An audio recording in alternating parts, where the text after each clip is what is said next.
we open on an aerial view of a dense forest. Our view swoops down through the canopy of the trees, down towards the forest floor, where there is a crunching of leaves, of twigs, of undergrowth, as a young man hikes his way through these woods. He's about 23, not too tall, not too short, with curly dark hair and sea green eyes. His hands are clutched around the straps of his backpack as he hikes his way through this forest in Michigan's Upper Peninsula. He's been hiking out here for 2 days, having just graduated from Northern Michigan University. He's about to take a job with the National Park Service, and he wanted to take a few days to clear his head, to spend some time out in these woods that he's hiked oh so many times. This time, however, he finds something he's not expecting. He finds an old mailbox sitting in the middle of a clearing. And he stops and he looks at it, and he looks around, and there doesn't seem to be any sign of a house or that there was ever anything here other than this mailbox. And so, curiosity getting the better of him, he approaches the mailbox and opens it. He expects to find spider webs, maybe even a squirrel's nest or something like that in here. But instead, he finds a letter. Again, that curiosity gets to him. And he reaches in and he grabs the letter and he pulls it out and he looks at it.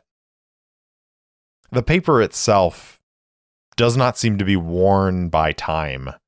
And on the front of this letter, it says, "To Leopold Forster. Please open upon receipt." Now, Leo is understandably taken aback at seeing his own name written out on this strange letter that he found in the middle of a forest out really in the middle of nowhere. So he does what any reasonable person would do. He opens up the letter. And this is what he reads. "To our future student, it is with great pleasure that I'm writing to inform you of your acceptance into the halls of Brackroot Academy. This is likely the first time you've heard of our noble academy, and that is not by mistake. Brackroot Academy is a long-established school for adults showing a natural aptitude for the arcane and the unseen. We do not choose students based on applications or standardized tests. Instead, we rely on an ancient gem attuned to the esoteric properties of what laymen might call magic. The stone's origins are unknown, but it reveals students from all across the world who possess a connection to the supernatural. Recently, it showed us your image. Should you accept this invitation, you'll have a month to tie up any loose ends. Our academy is a 4-year commitment, offering summer and winter breaks. You'll receive a full scholarship that includes room and board, healthcare, and meals, as well as a small allowance for personal expenses to improve your quality of life. You're also entitled to 1 small to medium domestic pet. While here, you'll refine your sixth sense, gaining access to spells, rituals, enchantments, portals, and many other aspects you're likely thought only possible in fantasy fiction. Should you wish to hear more, simply open a journal that calls to you and write, 'The path to Brackroot calls to me.' If you do that, I'll invite you on a tour so that you can see the grounds and ask questions about what's expected of you. The only requirement is that you keep Brackroot Academy a secret. We can help you establish a cover story along with more complicated paperwork. We so hope to hear from you. May the clouds part at your whim. Dr. Emerson Elvis, any pronouns, Headmaster Brackroot Academy, Sitting Chair, Foundation for the Recondite Arcane."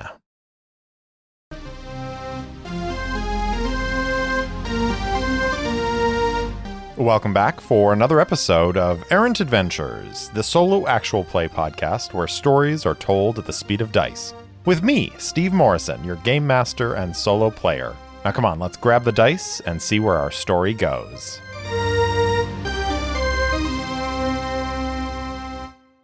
Welcome back for another episode of Errant Adventures. We're taking a little break from our Season 3 adventures with Alexis Wolf as we dip into a new game that is currently on Crowdfundr through February 26th. And that game is Tangled Blessings. It is designed by Cassi Mothwin, and this is a solo or two-player Magical Academy horror RPG, and I'm going to play it solo for you right now. So why don't we just dive right in?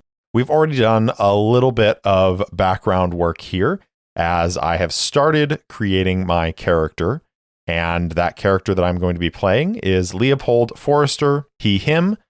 He is 23, 5'7", wiry with curly dark hair, sea green eyes, and he has just been summoned to a magic academy that he has never heard of before. And the way this game works is, unlike many of the games that I have played, we're not going to use dice for this. We're going to use a tarot deck. So I have divided the tarot deck into smaller decks.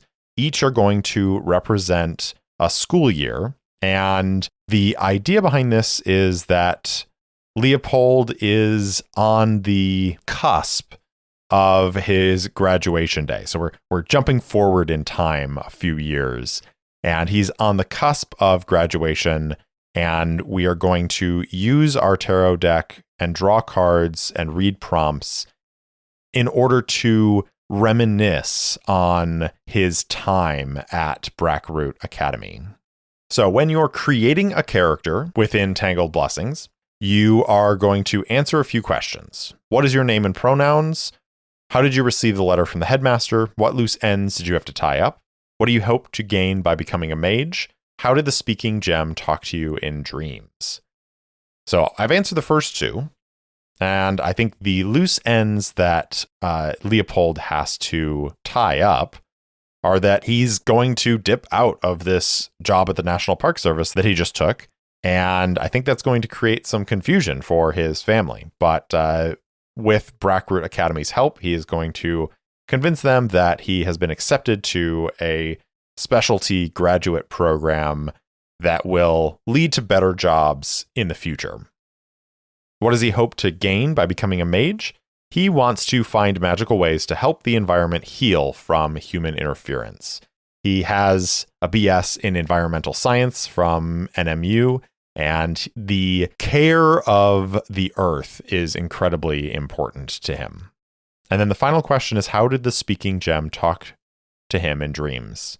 I think it's a good question, and I'm actually not going to answer that question yet because I want to see if that comes up throughout the course of play. So the next step when we are creating a character for Tangled Blessings is we have to determine our house assignment. There are 5 houses at Brackroot Academy, and you're going to draw a card 1 through 5 from the major arcana, and that is going to determine what house you fit into. You can either fit into it or you can rebel against it. So I have created my deck here of the 1 through 5 major arcana, and I'm going to go ahead and draw. All right, I've got a 3, which is the House of Panthers. The panther needs a garden to rest from its daily stroll, and the dahlias always supply. The panther is a symbol of grace, athletics, and agility, but still elusive and rare, a fierce creature of the shadows. Students in this house often carry at least one or more of these marks: observation, punctuality, or ruthlessness. This dorm is at the edge of the forest. Ooh, perfect. All right, so since it's at the edge of the forest, I feel like that fits with Leo's stated interests, and I think we will keep with that. The next step is to discover our rival, because our time at Brackroot Academy has been informative and engaging. We have learned a lot about magic and the world, But we are not the only student at the academy. And while Leo turns out to be something of a prodigy in magic, so too is his rival. So in order to determine our rival, we're going to draw one card from the Major Arcana deck. This card represents your rival. So I'm going to go ahead and take my deck, I'm going to shuffle it up, and then I'm going to draw from it. 11, Justice. There are pre-written archetypes for the rival listed out in the gamebook. So I'm going to go to number 11, the Honorable Guard. Fairness and honesty guide your rival in all decisions. Should you face each other in a test, they would make sure you're on level ground. Your rival doesn't stand for being accused of cheating and has passionately defended their actions when scrutinized. When they win, it's fair and square. Students hate practice dueling your rival because no one has beaten them, except you, once. And your rival is never forgotten, though they wish you would. Rumors suggest someone took advantage of your rival when they were younger, and your rival carries that grudge with them everywhere. We need to give them a name and a pronoun. Your rival is present in most of your memories at the academy, coloring experiences with their hue. They joined the academy the same time you did. Keep the card that represents your rival face up next to you. Your rival doesn't have to be an enemy. They can be a best friend, a family member, a virtual stranger, or a love interest. I'm going to draw a card, again, from the Major Arcana. And if it is an odd number, I'm going to say that they are he, him pronouns. If it is an even number, be she, her pronouns. It is a 10, which is an even number. So that is going to be she, her. And we need to name this person. So I'm going to go over to a name generator, see what I get. Here we go. Josephine Woodrow. Maybe goes by Joe. And I think that she's actually a little taller than Leo is. So I'm going to say that she's 5'9". I think she was probably an athlete, and she has strawberry blonde, but she keeps it cut in like a pixie cut. And she has hazel eyes. So, you and your rival are both prodigies. You learn and attune to magical teachings and instruments faster than your current classmates and many who came before you. While you could work together, the Magical Society has given you both a challenge. Whoever bests the other in a one-on-one exam at the end of 4 years will ascend to a high status amongst the mages. You'll never want for anything, and you'll be a well-respected and influential figure for years to come. Should you fail, your future isn't as certain. As a prodigy, you are afforded opportunities that others might never have access to. And therefore, you can assume you'll likely at least find a respectable position after graduation. There is something else to consider, though. You may attract the attention of more sinister forces. Think about your character. What's motivating them to win this challenge against their rival? Write down your answer. I don't know that I know enough yet, so I'm going to wait until maybe we get through the first year or two before I make a determination of what is motivating them to win this challenge. So now we can choose your specialty. Choose an area of intuition or skill where you always shine. Maybe you've never had a problem with pointing out poisonous plants. Maybe you can predict the words and melodies to a song on the first listen. Essentially, this is how magic manifested around you in the mundane world. You shaped something without knowing. My specialty is Leo always spells words correctly, even on the first try. It's a specialty I'd like to have. So we have created our character. We have created our rival. It is now time to get into the meat of play. And because this is a journaling game, much like when I did my Colossal playthrough, I'm going to draw a card from each deck that represents the year that I'm in. And it is going to then have a corresponding prompt that I'm going to read and interpret and respond to, and that will thus create a collection of memories for the 4 years at Brackroot Academy. So at the beginning of the year, this is the sequence of play here. At the beginning of the year, draw 3 cards from the corresponding Minor Arcana deck: Wands, Cups, Pentacles, and Swords. Place the 3 cards face down in front of you. Flip over the first Minor Arcana card, read the prompt, draw from the Major Arcana deck, and use the revealed card to inspire your response. Make a journal entry. Remember your rival. flip over the next and repeat steps 3 through 5. And then draw 3 more Minor Arcana cards. These are your rival's cards. Write down what you drew for your rival. You may explore their memories, but you're only required to note which cards you drew for them. Answer these prompts between years. Be careful not to skip these. These are the things that happen between the school years, the summer and winter breaks. At the end of the game, you'll use the Minor Arcana cards you and your rival drew from each year. If you have room where you're playing and don't feel like writing down every card, you can instead create 2 decks each year as you play, 1 for you and 1 for your rival. By the final exam, you'll have 8 small decks total. All right, let's begin play. Let's envision the arrival at Brackroot Academy. Leo's not actually sure where it's located because you see he, after finding that letter, went home, found a journal, wrote the words, and a portal opened up that transported him to Brackroot Academy, where he received his tour and he discovered the wonders of this world that he had no idea existed. He finished all his paperwork to enter the academy. He was returned home through a portal with a promise that a few weeks later, another portal would open up to bring him back.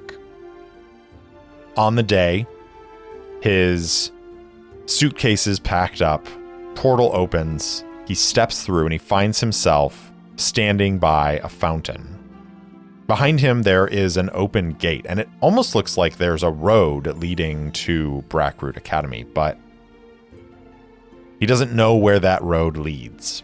Ahead of him is what looks like a greenhouse. To his left is a forest, and he can hear the whispers of a lake coming from the center of that forest. Next to that is a house that has iconography of the sun and the moon and constellations. It almost glows in the gloom of this evening.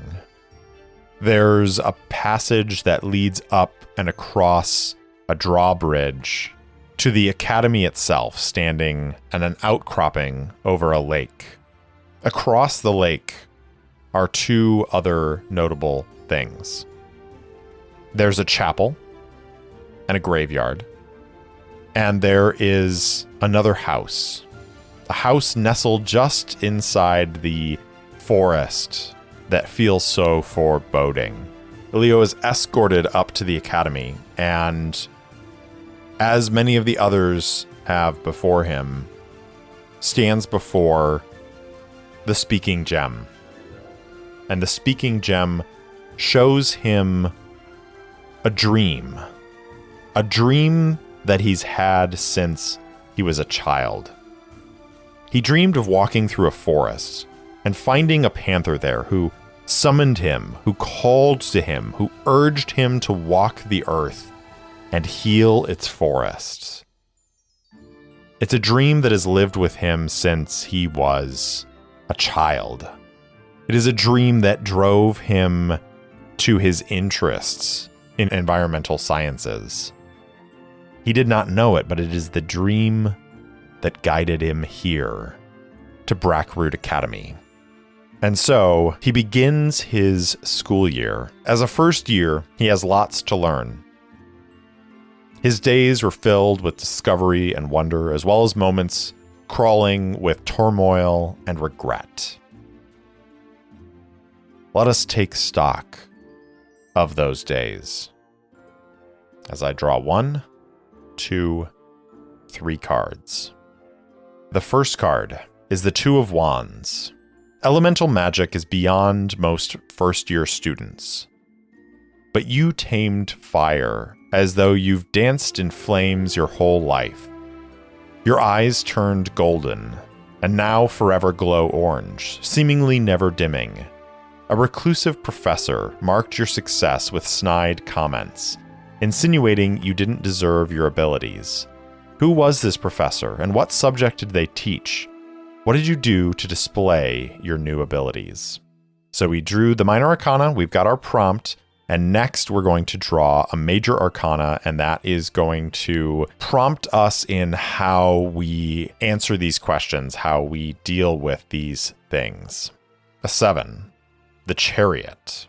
There are generators in the back of this playbook that allow you to draw cards and generate faculty and staff or students. So since we're asking a question about a professor here, I'm going to go ahead and draw another card and see what it is. It is 2, the High Priestess, an arcane counselor, sees matters in black and white. So this is going to be Professor Armand Valentine.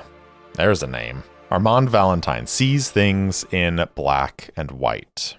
So we have our professor, who's the one that is making snide comments. They're an arcane counselor, which feels like they teach magical psychology.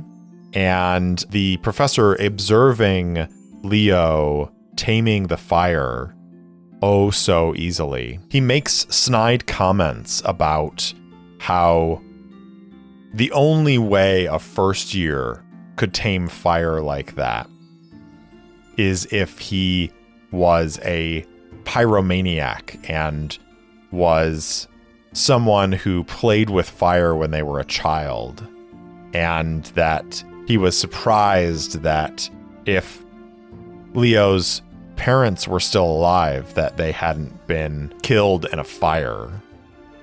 Leo doesn't know how to respond to these things, and he turns his golden eyes on the professor, and I think he has to do something.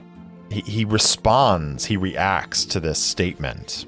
Now, part of this game is it suggests that if you don't get an idea off of the prompt from the card, it could be from the art, could be from the name, that you can go to the deck guide and see if that offers you any prompts. So the Chariot is, you are confident and have the drive to overcome obstacles, moving forward in a positive direction. You are now channeling your inner power with a fierce dedication to bring your goals to fruition. Keep going on, and through hard work and commitment, you will succeed. So I think Leo turns and says to the professor and says, Professor Valentine, I was taught in my forestry degree that sometimes fire is healthy for a forest. That sometimes it is necessary for parts of a forest to burn in order to save the rest. Wouldn't you agree, Professor Valentine? Sometimes our flaws need to burn, and at this, fire is leaking out of his hands and creating a ring around him. Our flaws need to burn that our personhood might survive. And I think he then extinguishes the fire around him, and everyone can see that Leo is untouched by the flames. He's unharmed. Watching this is a tall woman with a strawberry blonde pixie cut and hazel eyes, and she's just nodding along to Leo's words as if they have some resonance. Our next card, 14, the King of Wands. You found your familiar, a docile demon sworn to you on a rainy day when the isolation of studying was wearing you down. What animal form did the demon take? What name did you both agree to? How has the creature helped you at the academy? What did it ask for in return? And where is it now? So I think obviously it takes the form of a cat, but let's draw a major arcana to see if that helps us out with some of the other questions. The Magician. So I think we see this scene of Leo alone in the library. He has books piled around him, and it's late. There are candles burning everywhere, and they've all burned low, displaying the passage of hours upon hours. He looks exhausted, sleep deprived, and he's poring over another tome when finally he sits back and he rubs his face and he's just like, I can't do this anymore. I need help. And so, like any student of the arcane, he takes some chalk and he draws a circle and he intones an incantation. In the heart of this circle, a demon springs forth. And it looks at him and says, "What do you desire?" And Leo says, "I need a study partner. I need someone to help me stay awake and to be able to talk to me and help me through some of this studying. Will you help me?" And the demon says, "Nothing is given for free. What will you give me?" So I drew the magician, which I think here represents his arcane power. And so I think he offers this creature a bonding that will tie this creature to him, but will give the demon a siphon of his arcane power. That his arcane power will sate this creature's hunger a little bit at a time. So little that Leo wouldn't even notice that it was missing. At least maybe for a time. So what name would they have agreed to? I think the demon opens its mouth and it says its name. Maybe not its true name, but the name that it goes by when dealing with mortals. And Leo shakes his head and says, "I can't pronounce that." He looks at the creature and he says, "What if I call you Solace?" And the creature thinks for a moment and then agrees. And Solace turns into a cat. But not a black cat, because that would be too obvious. No, Solace turns into a gray and brown Maine Coon. And Leo nods and releases the circle. And Solace jumps up onto the desk and says, "What are we studying, boss?" And I think how Solace helps is by talking to Leo when he can barely keep his eyes open and sharing theories of magic back and forth, being a sounding board for Leo. I think a few weeks later, Leo's walking through the grounds with Solace following behind. And the two are never far apart. When Jo approaches and she looks at Solace and says, "Quite the cat you've found." Leo nods and says, Yeah, he's a good cat." Jo gives him a look that says, "You're not fooling anybody." But that's okay, because this is a magical academy. Who cares if you have a demon cat? Where is it now? Solace still walks beside Leo, is standing beside him now as he sits in the tent, waiting to step out, waiting to endure this final trial at the end of his education. I think in this tent, Solace looks up at him and is like, "Has it all been worth it, boss?" Leo, who's older now than the first year student that we are seeing in these memories, who has this expression of weariness that is settled in and has never gone away, says, "I think so." Our final card of the year is a 12, Knight of Wands. Your first potion-making assignment involves snake scales, snail mucus, a fresh drop of blood, and 3 heartbeats worth of breath. How did you get the ingredients? What kind of potion did you make? Did you drink it? What grade did you get for the potion? Let's draw our major arcana. The Fool can either be a free spirit, young at heart, or if it's reversed, might be chaos, folly, recklessness, risk-taking in your life, or naivety or poor judgment. I mean, that's what the Fool makes me think of, is poor judgment. So how did Leo get these ingredients? I think he went into the Forbidden Forest to find the snake scales. And he gets those snake scales, but almost at the expense of his left hand. And when he returns, his hand is broken and mangled as if something had twisted around it and snapped it. And his face is strained with pain. The snail mucus he got from snails down by the lake. A fresh drop of blood he supplied himself. That final drop before the potion was finished. The 3 heartbeats worth of breath he got from Joe. He got it from Joe when they were participating in a school activity.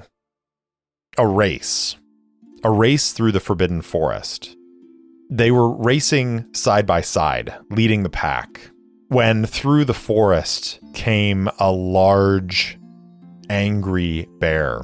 And it raged through the collection of students who were running this race with them. And to prevent bloodshed, they caught its attention and led it on a chase, off the trail, through the forest. And at one point, they found themselves tucked into the nook of a hillock, waiting for the bear to pass, tucked together so close. And it was in that moment that Leo captured 3 heartbeats worth of breath. He put it together and made this potion. And I think this potion is an old recipe for a potion of endurance. And so the next time there was a academy race, he drank it. And he won. He won the race. But I think that Joe saw him drink the potion. She knows what he did. What grade did he get for the potion? I think he got an A. It was a good potion. Real quickly, we've got the Page of Wands, the Ace of Wands, and the 10 of Wands for Josephine. This represents her journey through the school year. Now, we finished year 1. I'm not really going to delve into what those mean, because this isn't Joe's story. Not directly, anyways. And we're going to finish up year 1 by shuffling the major arcana cards back in their deck. As with most schools, you have a break between your first and second year. How did you spend your downtime? Did you miss having access to magic, or did you remain at Brackroot Academy? What did your rival do during this time? I think Leo went home and then realized how much he missed magic. And that returning to his parents' house just didn't have the same appeal, that same sense of coming home. Things were so mundane. And so I think he will be hard-pressed to leave the academy next year. Josephine, however, I think stayed at the academy.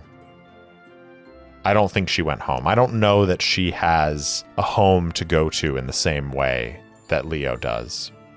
And I think that that creates some tension, a tension that has been there between them since she saw him win the race after drinking that potion.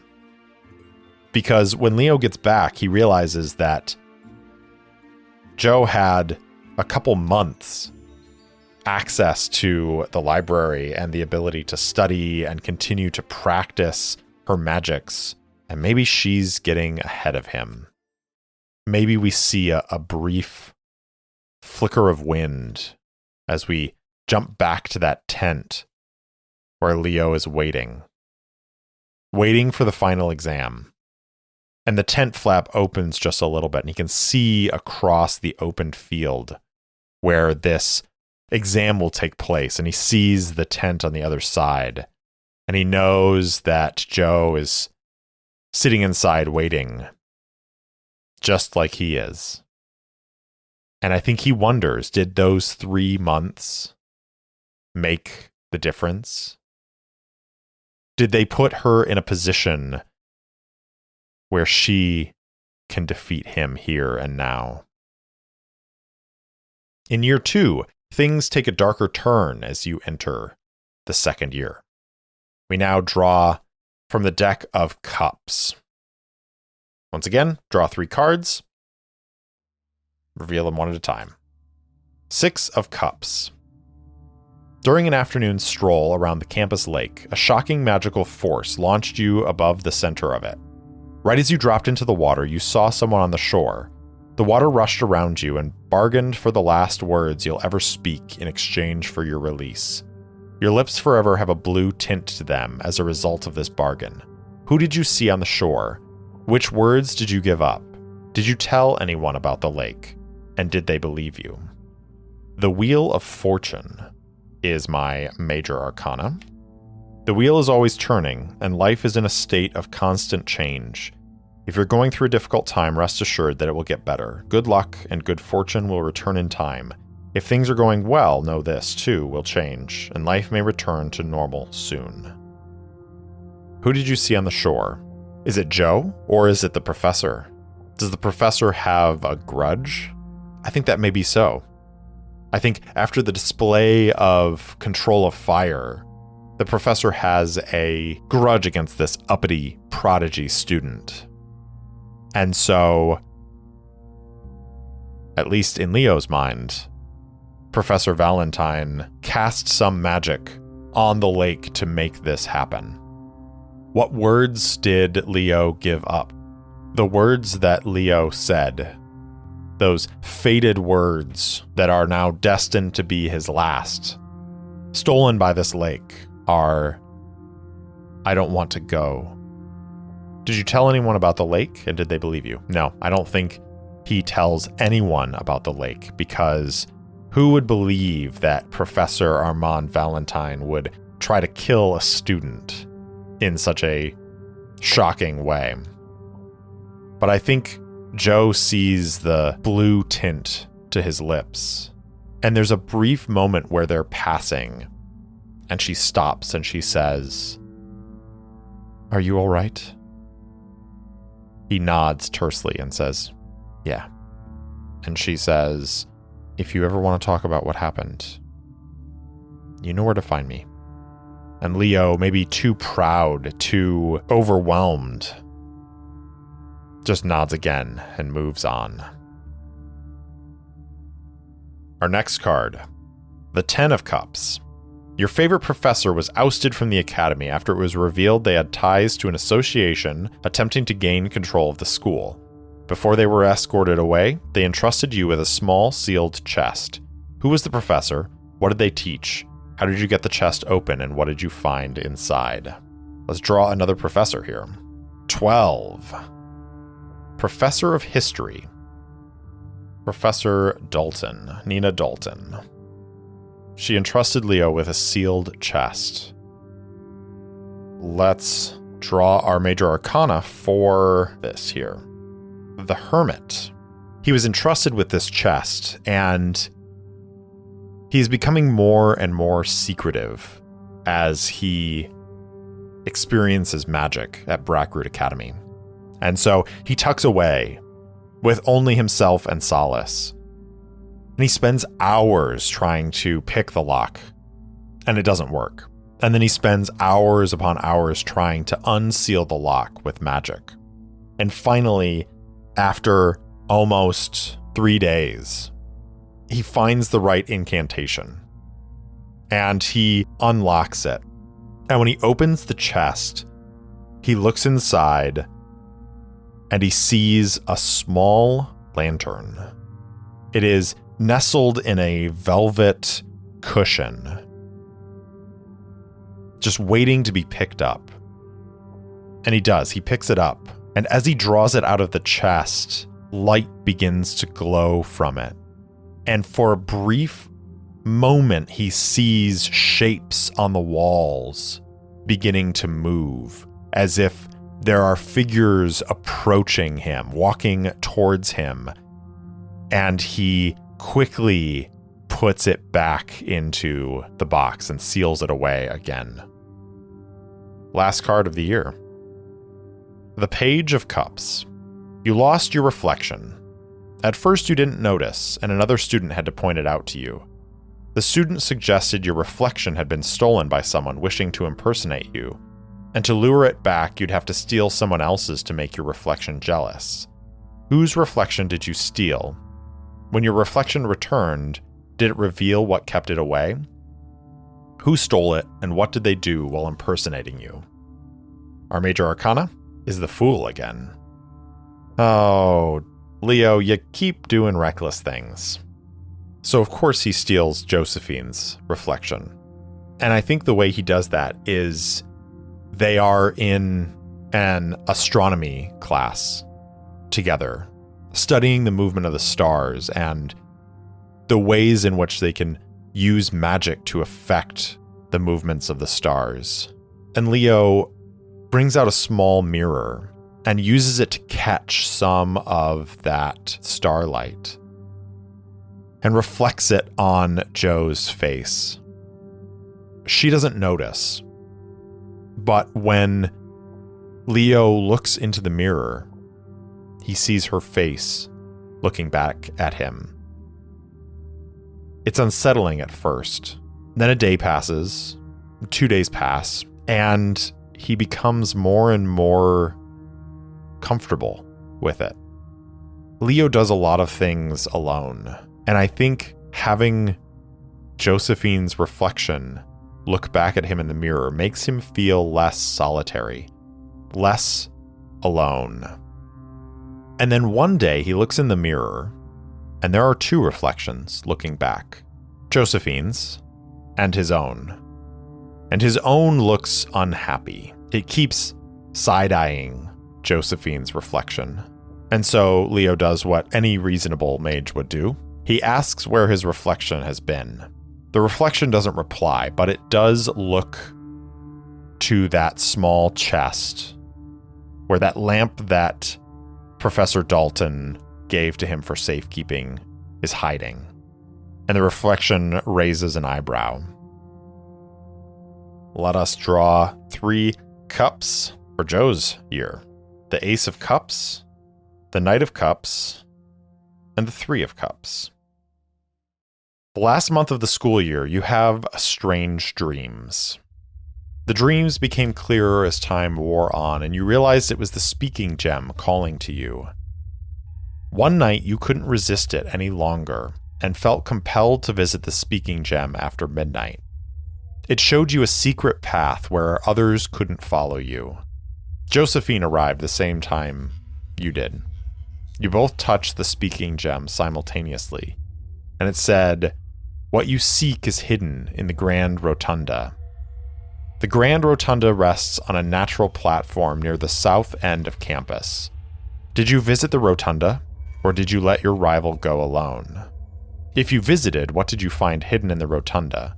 Was it something you could take? Or was it a door? Or was it an idea? Or was it a person? Or was it a view? Leo can't abide the thought of Josephine gaining knowledge or power that he could also gain. And so, of course, he goes to the Rotunda with her. And so when they arrive at the Grand Rotunda, they find something. I think it's an idea. And it is an idea rooted in connection and opposites. In his time here, I think Leo has become something of a loner, of a recluse. But Josephine has been popular, friendly, outgoing. And when they arrive at this Grand Rotunda, I think there is a mural on it that they have never seen there before. And on one side of the mural is a party that almost moves like a video. On the other side is an empty ballroom. They circle the rotunda and they're looking at the juxtaposition of this empty ballroom versus this full ballroom with dancing figures and movement. And Leo says, "I don't understand. and they circle it once more. And then they get around to the side full of people, and Josephine's looking at it, and she goes, "Look, that's me. I'm dancing with somebody, but I can't see their face. Their back is to me." And then Leo crosses to the other side, and it's not an empty ballroom anymore.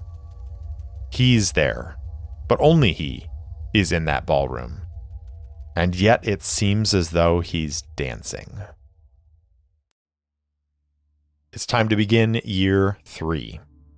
First card, 3 of Pentacles. During a group alchemy study session, you and your friends discovered a recipe that would bind you spiritually.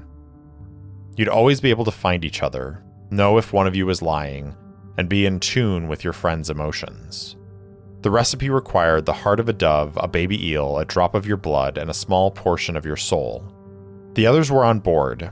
If you went through it, how did the elixir taste, and where are those friends now? If you didn't, do you miss their friendships? Now, this is an interesting challenge because I just got done talking about how isolated and lonely Leo is. So does this mean he learned some sort of lesson from visiting the rotunda? Did he realize that he was on this path of being alone? And so he made an effort as he went into his 3rd year to make friends in the academy? I think so. I think that makes sense. So then the question is, does he then go through with this bonding? And I think as someone who knows what it's like to be solitary and alone, and has started to reach a point in his life where that is not as desirable as it used to be, I think he absolutely would go through with this elixir. As I draw my Major Arcana card, Temperance. Notably, the card has one cup pouring into another cup. When he decides to go through with it, he tries to rope Jo into it. And I think that she tells him no. And she warns him about it. She says, "Leo, you can't go through with a ritual like that. Portioning off pieces of your soul, it's not worth it. The bonds of friendship shouldn't be sealed with blood and violence. They should be sealed with love. And you can't manufacture love like that. Magic is powerful, but it's not that powerful. And it's wrong to try." And I think that maybe that sways him. Because before there were these friends, he and Josephine have been dancing a dance for years. The 2 best students in the academy. And he remembers that time when they were hiding from the bear and they were close. He remembers being at the rotunda and wondering if he was the one that she couldn't see who was dancing with her. And so I think when it comes to it, he decides not to go through with drinking the elixir. And so once again, he finds himself alone. As those friends bond and go on to do other things, they leave him behind because he was weak. He was scared. And so he sits alone on one of the towers of the academy, truly alone in this moment, as even solace isn't there, curled up back in his room. But then Leo feels a presence. It's Josephine, and she sits down next to him. She looks over at him with those hazel eyes, and she says, "I'm glad you didn't do it." Next card. 7 of Pentacles. You heard a crashing sound in the common room and discovered a housemate had broken the full-length mirror. Glass shards littered the room. The housemate screamed, "I saw a creature made of smoke inside it!" You and others cleaned the mess, but the student who broke the mirror became sick. Starting with their hands, their bodies slowly turned the color of ash. They were eventually quarantined with faculty overseeing their care. What was the student like when they returned? Did you believe their story about the creature? Did you do anything to protect yourself? Major Arcana, the Wheel of Fortune once again. So let's see what this student was like. 7, 4th year, hates first years, boisterous.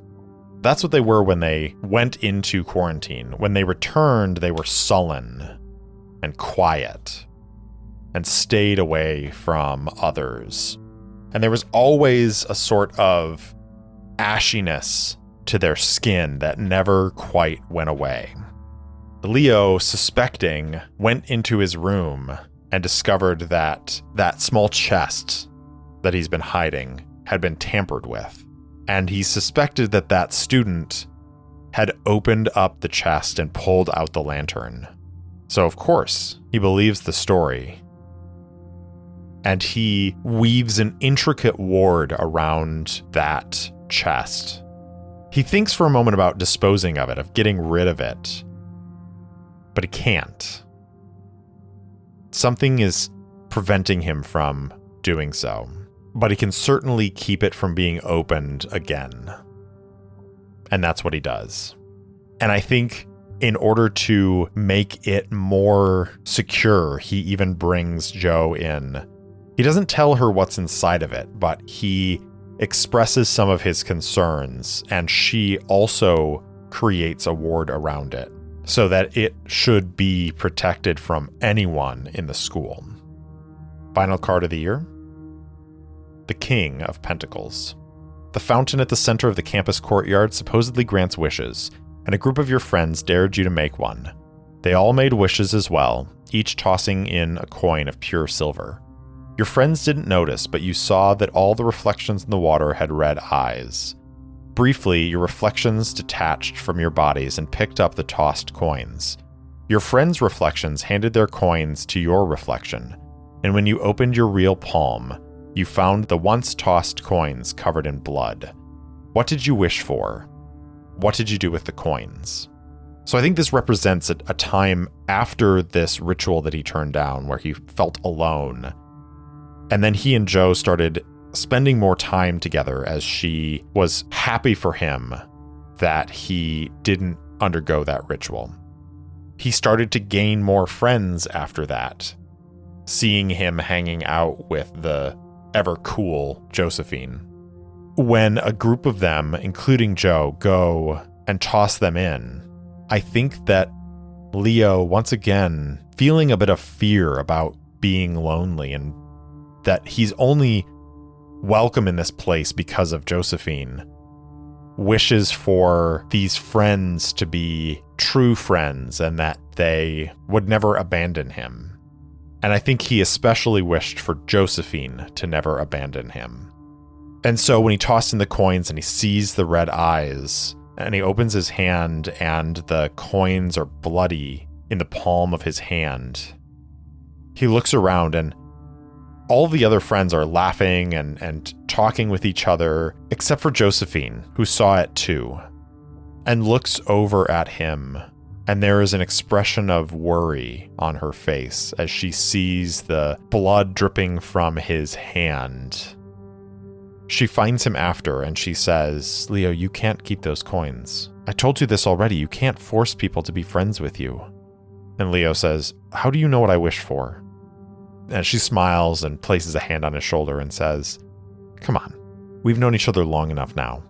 You can't keep those coins. They're only going to weigh you down."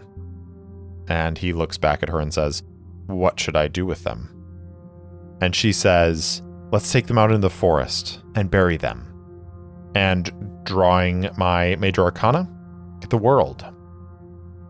So I think that's exactly what they're going to do. They sneak out one night. They go into the forest.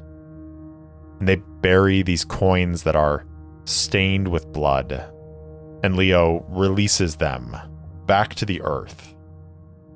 Josephine's cards are the Six of Pentacles, the Queen of Pentacles, and the Knight of Pentacles. As we come to the end of the third year. This year closed out with the alumni-hosted masquerade. A 6-hour formal event celebrating the achievements of Brackroot's graduates. was your chance to network, party, and fully embrace the magical world that could await you.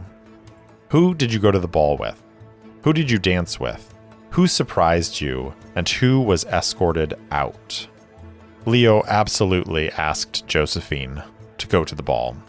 Unfortunately, being a serial procrastinator, he asked her too late, and somebody else had already asked, and she had already said yes. And I think she saw the expression on his face when she told him that. And she said, "Don't worry, we can still have a dance." And that, for a moment, buoyed his spirit. And so he shows up at the dance. A 6-hour feat, and he is wearing his finest clothes, and he is wearing a mask in the shape of a cat. Everybody knows who he is because they can see his golden eyes and blue lips. And every time he tries to find Josephine to dance, she's on the other side of the room from him. Not that it seems as though she's avoiding him. He doesn't get that sense. But just every time he makes his way towards her, something gets in his way. And the last time, he's surprised to find himself face to face with Professor Dalton. He recognizes her almost immediately from her wonderful lilting voice. She intercepts him and they dance. And she says, "Have you been keeping my property safe?" Leo nods and says, "I have, but whatever's in there is dangerous." She's very serious and she says, "More dangerous than you know, Leopold. I've come to retrieve it. Go fetch it for me." He says, "How did you get in here?"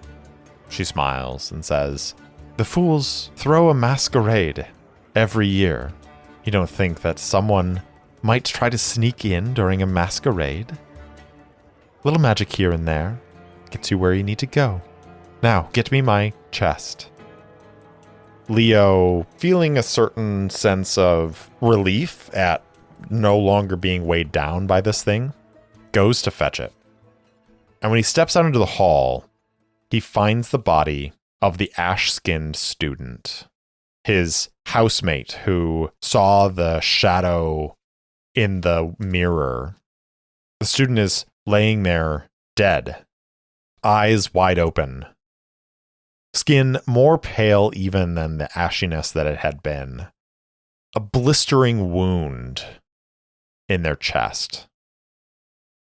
A true tragedy because they were celebrating their graduation.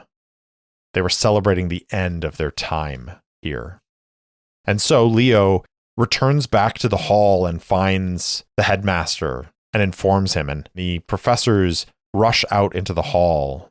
A question goes around of whether or not anyone suspicious has been seen here at the ball. And Leo mentions Professor Dalton, and she is found and escorted out. The masquerade ends, and Leo misses his chance to dance with Josephine. As we begin year 4, the academy has changed, harsher and colder. The recent death has left a layer of gloom on all activity. The 9 of Swords. Someone put a curse on you, and it took the shape of a cold you couldn't shake. Your lips were cracked, it hurt to swallow, and your joints ached. You visited the campus healer for help, and they said you'd never get better unless you buried something valuable. They offered suggestions like shaving your head and using your hair, forsaking a family heirloom, or burying your favorite book. No matter what, you could never recover the item, or the curse would return. What did you bury? Where on campus does it rest? Have you checked to see if it remains? Our major arcana? The Sun. After the masquerade, maybe a few days later, Josephine catches up with him and says, "Sorry I missed you at the dance. Hopefully this year's dance will go better." And she takes out a necklace that she was wearing at the dance, and she says, "Here, I'll give this to you now. When it comes time for the dance this year, give it back to me, and we'll dance." Months later, weak, shivering, so very sick, Leo pulls that necklace out from a hidden compartment in his room. And he stumbles out in the Forbidden Forest. And he finds a spot near where they buried those coins. And he digs a hole and he buries that necklace. Next up is the Page of Swords. You remember sitting under a tree, enjoying a rare nice day of weather. You had a view of the entire valley below the mountains from that spot. You were studying for one of your classes when something from the valley flickered in your vision.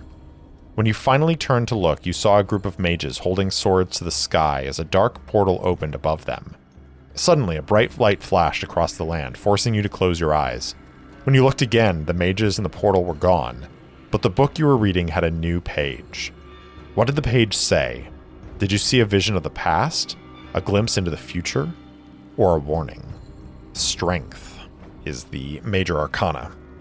Leo looks down at the book in front of him. It's a book on the history of mages who fought against dark magic. And the page that he's looking at is at the end of the book.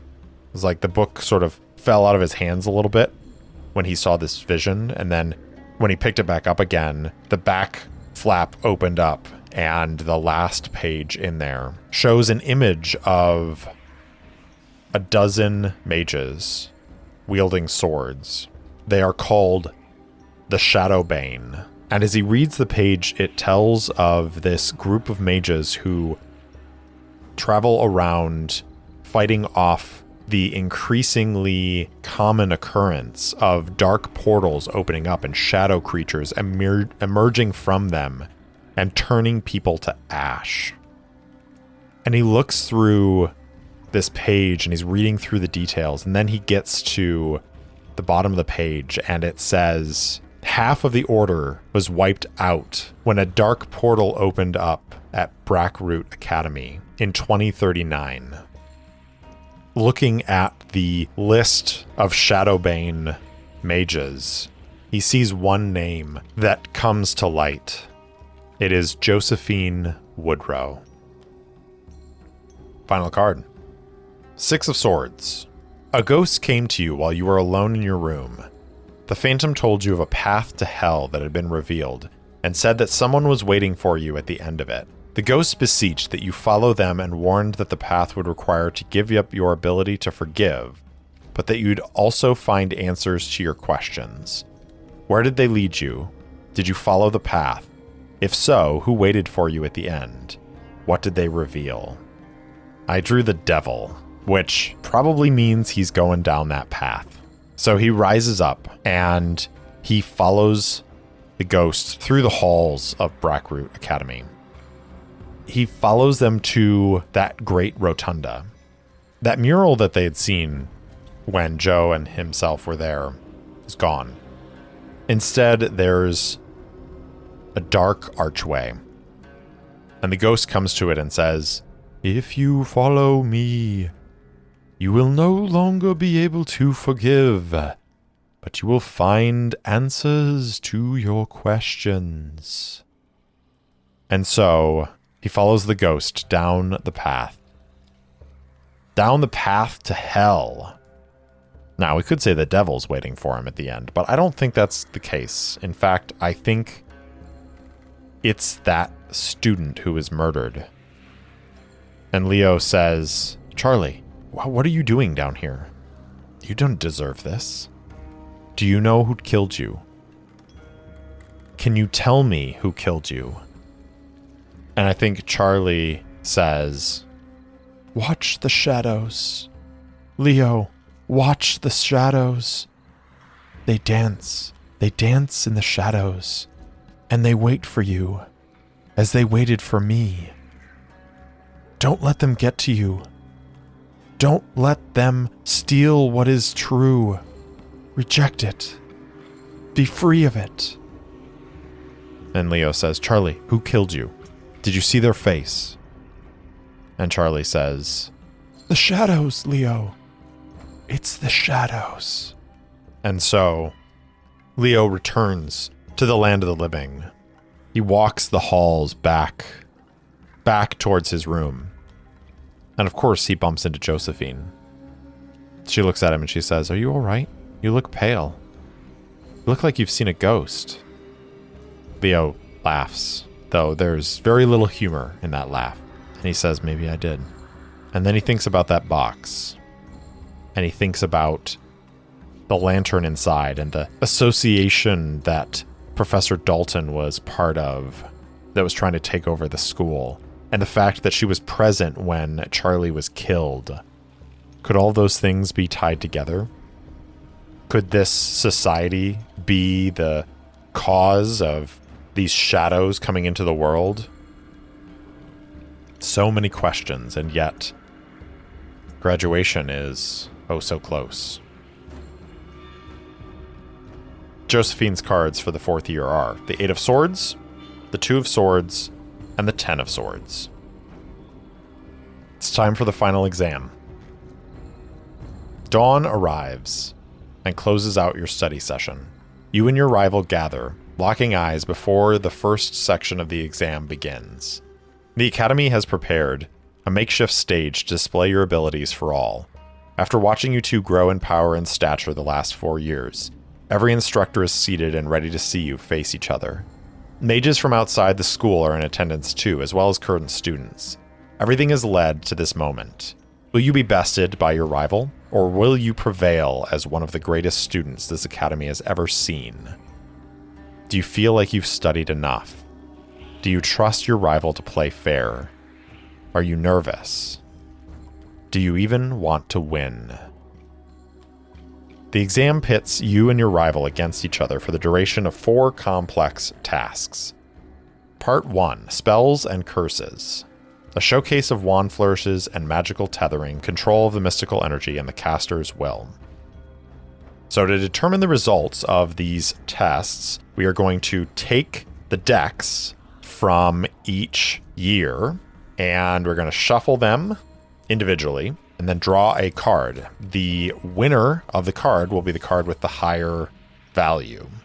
So for instance, use the deck of wands from year 1 for part 1, cups for part 2, etc.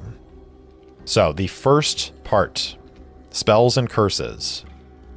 Leo draws the Knight of Wands. Josephine draws the Ace of Wands. The two of them face off on this stage, drawing wands out. Leo can barely look at Josephine, not because he feels some great rivalry between them, but because he doesn't want to face off against her. He doesn't want to have to prove before these people that he's a better mage than she is, or that she's a better mage than he is. He wants to know how she's going to be led to be part of the Shadowbane, and whether she'll be part of the half of the order that gets wiped out. He considers these things and he wonders, if he loses this contest, is that the thing that will propel her into that glory? From the book that he read, it seemed as though they were a prestigious order. If he beats her here, will he save her life? Or will she be recruited into them no matter what happens? And so they begin. Wands flourishing, casting spells and curses, not at each other, but as a demonstration.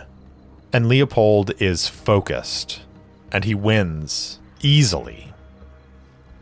Almost too easily. Almost easily enough that he wonders if she let him win. But no, he can see the exhaustion on her face, the frustration at being shown up like that. He sees that she glances over at him, and maybe then he realizes, is she wondering if he did something, if he took a potion to increase his focus? But no, this is just the two of them. And so they move over to tables with reagents and beakers on them. As they move into the next stage of the exam, a display of their potion and tonic discipline. A showcase of disciplined elemental and organic manipulation to display a fundamental understanding of alchemical formulae. Leo's card, the Six of Cups. Josephine's card, the Knight of Cups.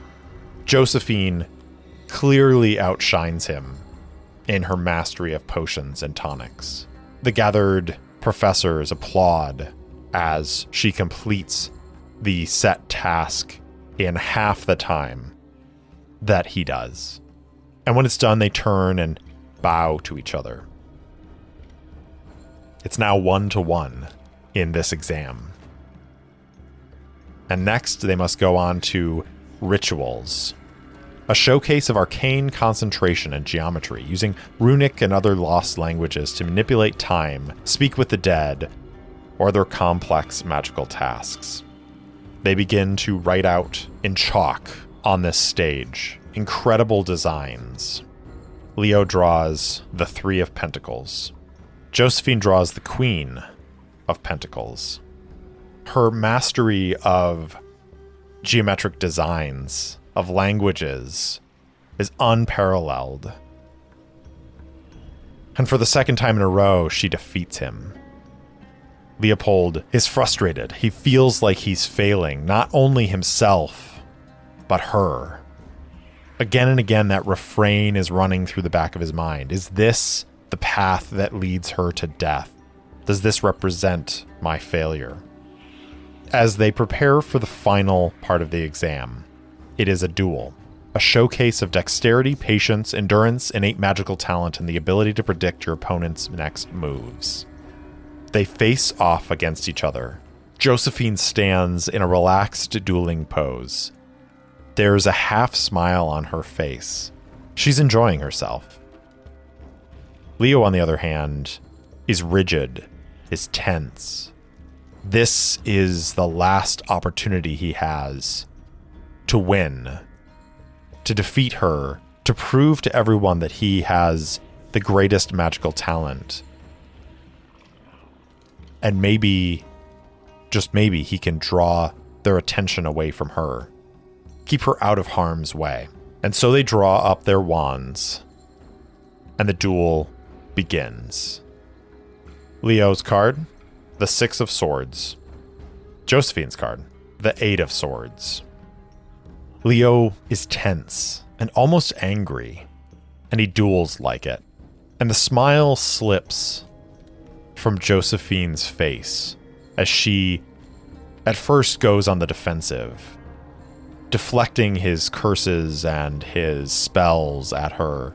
And then her movements change as she begins to dance, and Leo falters.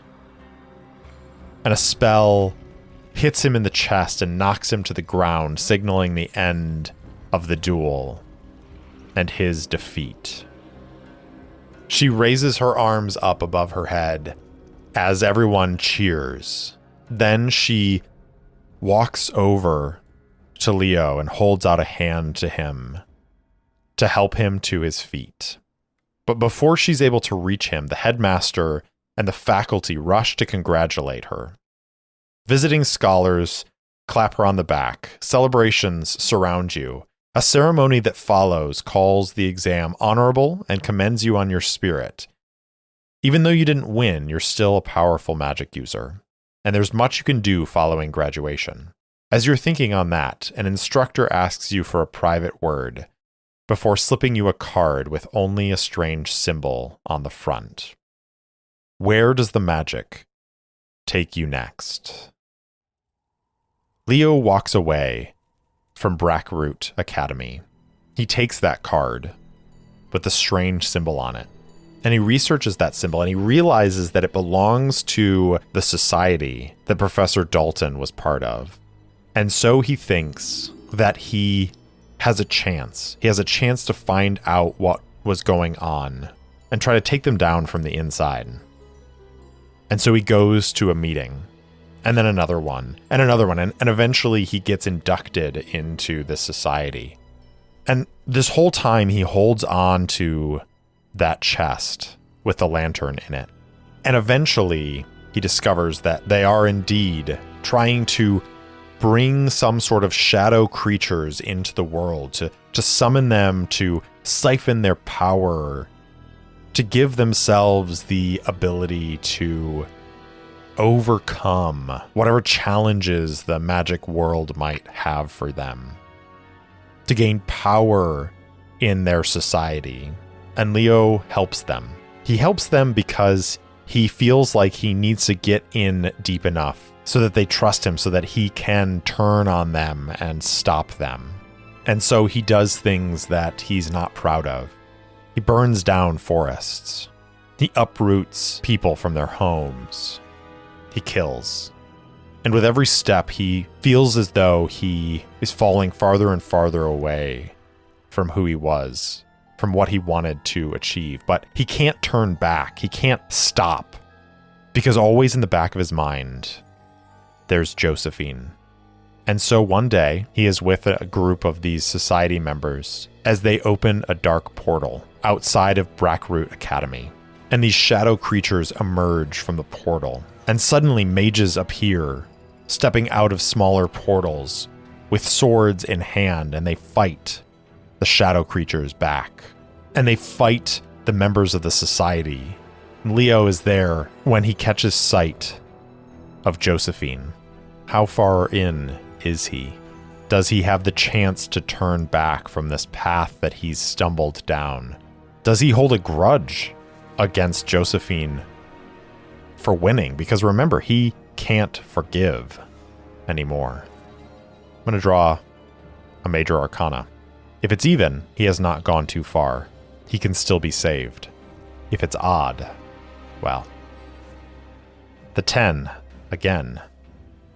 The wheel of fortune turns and turns.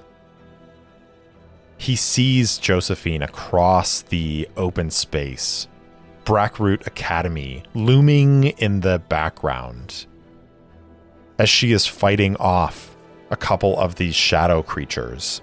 One of the fellow society members takes out a wand and aims it at her, preparing to strike her down while she's distracted. This is the moment Leo's been waiting for. This is the moment that Leo has been marching towards. This is the justification for every ill deed he's performed. As he draws out his own wand and turns it on his fellow society members and strikes them down.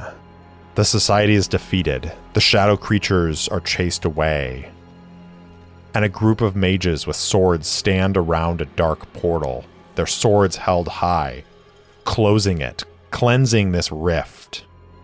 And when it's all said and done, Leo flees into the woods. Josephine and a few others pursue him because they're not sure. They saw this figure fighting the society members, but he still wears clothes like them, and so they pursue. Leo runs into the forest and he finds the spot that he's looking for, the spot that he's always held in his heart. And he crumples to his knees and he digs, and the Shadowbane run up behind him, and Josephine calls out and says, "You, stop what you're doing." But it's too late. He's dug deep enough. And it's still there. He pulls out the small burlap wrapping, and he unwraps it. And sitting in his hand is Josephine's necklace. Turning, he holds it up to her. And as he feels that curse that he shed with this necklace taking hold once more, he holds it up in the air and he says, "Do you still have time for one last dance?" And that is where we will end our playthrough of Tangled Blessings, a solo game by Cassi Mothwin. Once again, you can back this game over on Crowdfundr at crowdfundr.com/tangledblessings. The campaign is active until February 26th. So go check it out. This is an awesome game. It's a ton of fun. I definitely want to play it 2-player at some point, because that would be a lot of fun to test out the rivalry mechanics and everything like that when your rival is an actual other person sitting at the table. But I hope you've enjoyed this, and seriously, go check this out. All the details for where to find it will be in the show notes. Thank you all so much for listening, and as always, I'll see you next time. Thanks for listening to Errant Adventures, and thanks so much to Tabletop Audio for the lovely ambient sounds and music throughout the episode. If you enjoyed the show, please spread the word, and if you want to support the show directly, leave me a review or buy me a coffee at ko-fi.com/errantadventures. If you want to interact with me, I'm at Errant Solopod on Twitter and Instagram, or you can email me at errantsolopod@gmail.com. I also post campaign-related materials on my website, errantadventurespod.com. Thanks again for listening, and I'll see you next time.